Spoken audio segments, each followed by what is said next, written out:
বাঙালির বিনোদন এখন হাতের মুঠোয়। ক্লিক আমার ওটিটি আমার ভাষায়। ডাউনলোড দ্য অ্যাপ নাও। এত হতাশ হচ্ছ কেন? আরে বাবা, চেষ্টায় সব হয়। কিন্তু আই গ্রাফটিং করতে গেলে তো ফ্রেশ আয়ের দরকার হয়। কোথায় পাবো? কে দেবে? দেখো ইন্সপেক্টর, আমি আই ব্যাংক থেকে শুরু করে আমার যত সোর্স আছে সব খোঁজ রাখছি। আশা করছি একটা ব্যবস্থা হয়ে যাবে। ব্যবস্থা যে কি হবে আমি তো কিছুই ভাবতে পারছি না। আমি সন্ধ্যাকে আলো দেখাতে পারলে আমার ডাক্তারি জীবনে সেটাই হবে সবচেয়ে বড় অ্যাচিভমেন্ট। তবু আমি বিশ্বাস করি ও যদি চোখ ফিরে পায় তাহলে আপনার জন্যই পাবে। Well young man, be sure আমার অভিযান তাহলে আজ থেকে শুরু হয়ে যাবে। কাকিমা, এতদিন পরে এলেন, এখন থাকবেন তো? কেন ভালো লাগে? আপনি ছাড়া দিদিকে দেখার কে আছে বলুন তো? থাকবো বলে তো এসেছি। মেয়েটার বিধা হয়ে গেলে তারপর যদি। আচ্ছা কাকিমা, দিদির কাজ ছাড়া বিয়ে হবে? ওই তো সুবিনয় বাবুর ছেলে দীপক ওর সঙ্গে জাপানে খুব ভালো চাকরি করে। ওকে তো তা দেখেছিস। দেখো কাকিমা, আমাদের কিন্তু ছেলেটাকে একদম ভালো লাগে না। কেন রে, ভালো লাগে না কেন? অমন শিক্ষিত ছেলে, দেখতে সুন্দর, তার উপরে ভালো চাকরি করে। দেখতেই সুন্দর, কিন্তু মনে ময়লা আছে। তোরা বুঝলি কি করে? সেদিন এসে বলেছিল তোদের দিদিমণি কোথায়, কি করছে, ঘরে কি আছে। তুই তুকারি, কথার কোনো রসকস নেই। তার উপরে জানো মুখে কি বিচ্ছিরি গন্ধ, চোখ দুটো লাল। গন্ধ? চোখ লাল? হ্যাঁ। তাহলে নেশা করে নাকি? ভাগ্যিস দিদির সঙ্গে সেদিন দেখা হয়নি। কেন, সুতপার সঙ্গে দেখা হয়নি?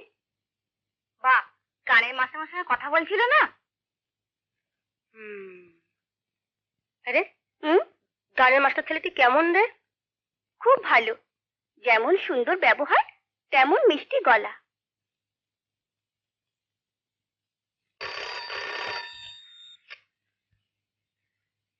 Hello, yes, Animesh Chatterjee speaking. হ্যাঁ হ্যাঁ, প্রদীপ চক্রবর্তী।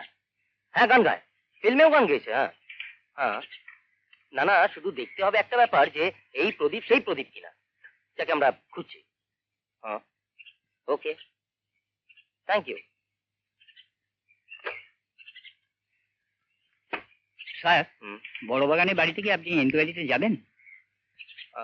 আপনি এক কাজ করুন, আপনি কিছু কনস্টেবল নিয়ে ওখানে চলে যান, দেখুন যদি কোনো ক্লু পান। Okay sir. আরে হিমাংশু, আয় আয় আয়, তোকেই এক্সপেক্ট করছিলাম, বস।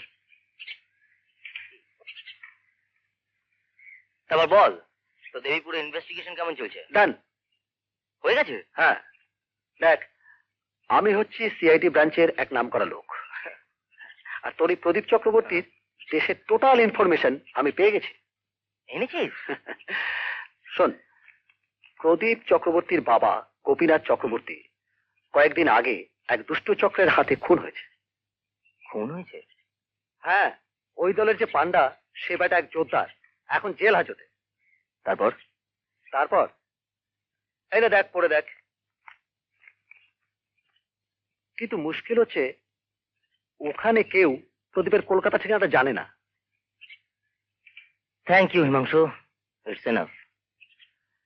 আশা করছি প্রদীপ বাবুর কলকাতার ঠিকানাটাও খুব শিগগিরই পেয়ে যাব। কিন্তু ওর মা বোনকে তো পাওয়া দরকার।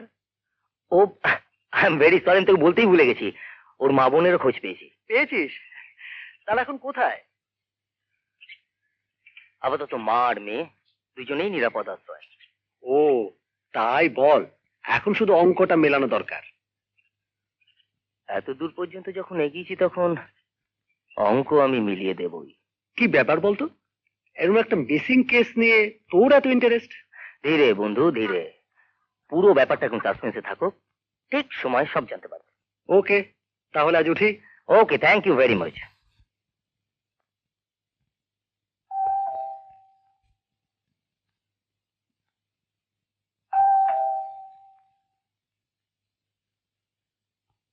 আসছি বাবা, আসছি।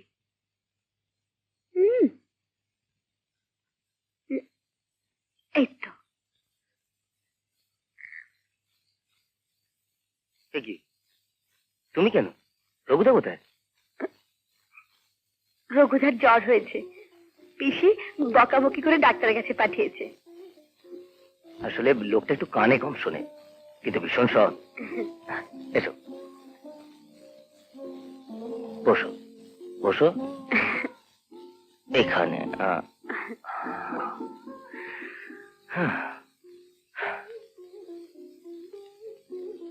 আচ্ছা, তোমার এত দেরি হলো কেন?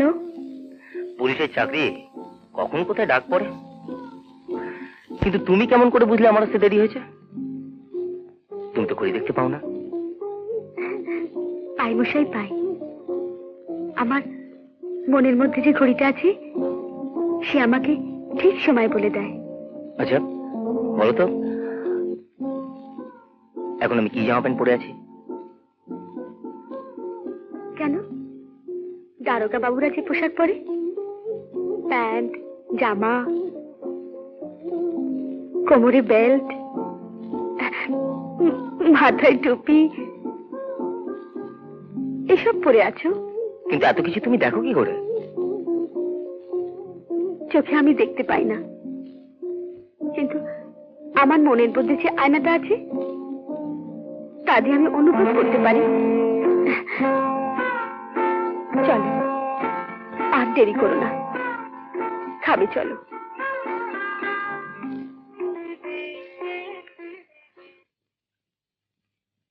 আপনার গ্রিন সিগন্যাল পেলে ওই গানের মাস্টারকে সাইজ করতে 5 মিনিট তো সময় লাগবে না স্যার। প্রদীপ চক্রবর্তী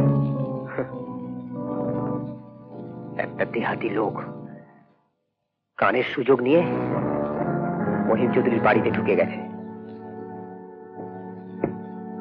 ভাবছে সুতপা আর তার বাপের সম্পত্তি তুই ভোগ করবে। আপনি শুধু অর্ডার দিন স্যার, এগুলো সব দেশি কারবার, এসব কোনো ব্যাপারই না। শোনো, প্রদীপ চক্রবর্তীকে জানে মারবে না, তবে এমন করে দেবে যাতে ও কোনোদিন মহিম চৌধুরীর বাড়িতে পা না দিতে পারে।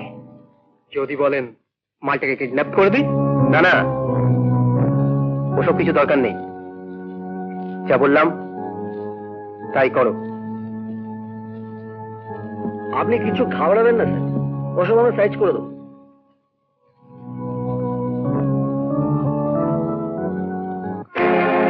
আছে, কাজটা শেষ হয়ে গেলে বাকিটা নিয়ে যাবে। ওকে, গুড নাইট স্যার। শোনো, খুব সাবধানে কাজটা করবে যাতে কেউ চিনতে না পারে। আমার প্রফেশনাল স্যার, ও কাল সকালে এসে আপনি খবর পেয়ে যাবেন। Okay sir.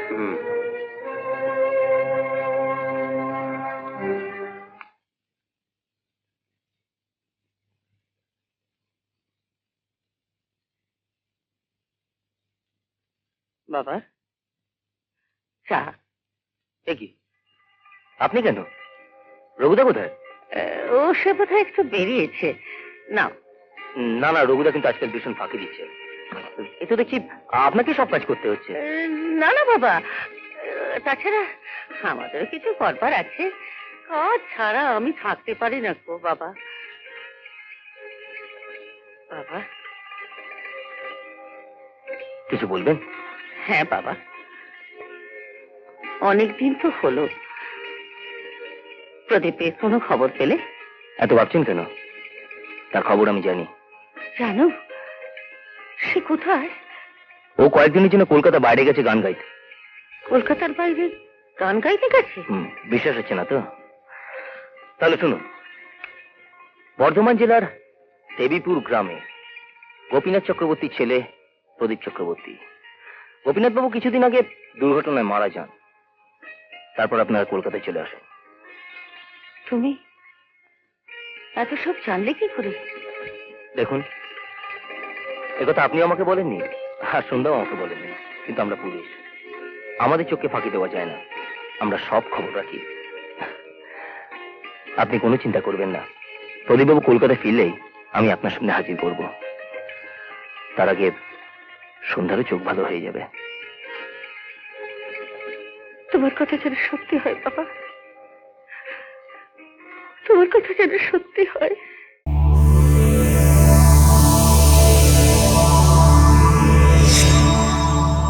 এরকম আরো অনেক সিনেমা দেখতে হলে ডাউনলোড করুন ক্লিক অ্যাপ।